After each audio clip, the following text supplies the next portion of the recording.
ایران کے بادشاہ نے اپنے بیٹے کو پڑھانے کے لیے ایک استاد صاحب کا بندوبست کیا۔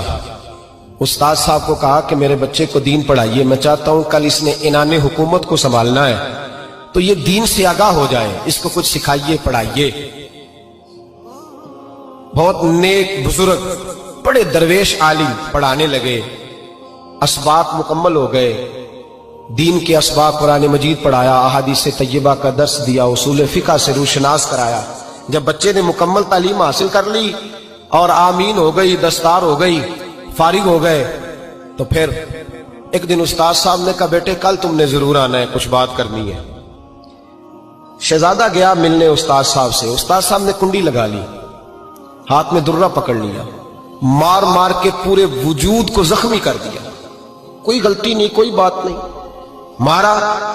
اب بچہ آیا آ کے بادشاہ سلامت سے کہا کہ ابا جی سمجھ نہیں آئی، بڑا مارا ہے استاد۔ تو سیانے تھے نا بادشاہ، یہاں تو قاری صاحب روز کٹہرے میں کھڑے ہوتے ہیں، مولوی صاحب آپ نے میرے بچے کو کیوں مارا ہے؟ آپ 8,000 کے مولوی ہیں، میرا کئی کروڑ کا بچہ ہے، سویرے بدل لیں گے، خبردار آپ نے بچے کو ہاتھ لگایا، اپنی حیثیت میں رہے معاذ۔ جو قومیں استادوں کو کٹہروں میں کھڑا کرتی ہیں وہ ترقی نہیں کر پاتی، جو استادوں کو کٹہروں میں روز کھڑا کرتے ہیں۔ کہا ابا جی بڑا مارا ہے، تو والد بڑے سمجھدار تھے، کہنے لگے بیٹا استاد باپ ہوتا ہے، وہ زیادتی نہیں کرتا، کوئی بات ہوگی، میں تیرے استاد کو کٹہرے میں نہیں بلاؤں گا۔ اماں سے بات کی، اماں کہنے لگی بیٹا میں تیرے باپ سے کیسے بات کروں، ڈر آتا۔ وقت گزر گیا، 22 سال بیت گئے، 22 سال گزر گئے، بادشاہ کا انتقال ہوا، شہزادہ تخت پہ بیٹھا، پہلا حکم یہ دیا کہ میرے استاد کو بلاؤ، پہلا حکم۔ استاد جی بوڑھے ہو گئے تھے، چھڑی کے اوپر ٹیک لگا کے آئے اور بھویں سفید ہو کے جھک گئی تھیں، یوں آنکھ کھول کے بڑی مشکل سے دیکھا، کہنے لگے شہزادے حکم ہو۔ کب میں شہزادہ نہیں، اب میں بادشاہ بن گیا ہوں۔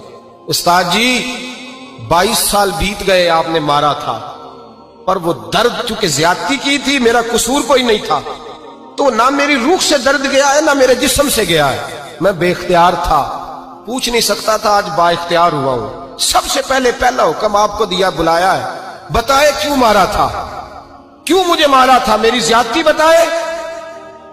تو استاد، بوڑھے استاد کی آنکھیں آنسوں سے بھر گئیں، کہنے لگے بیٹے بس آج کے دن کے لیے مارا تھا، یہ جو دن آ گیا نا میری زندگی میں، اس لیے مارا تھا، یہ میں چاہتا تھا میری زندگی میں وقت ہے، آج کے بس میری مراد پوری ہو گئی۔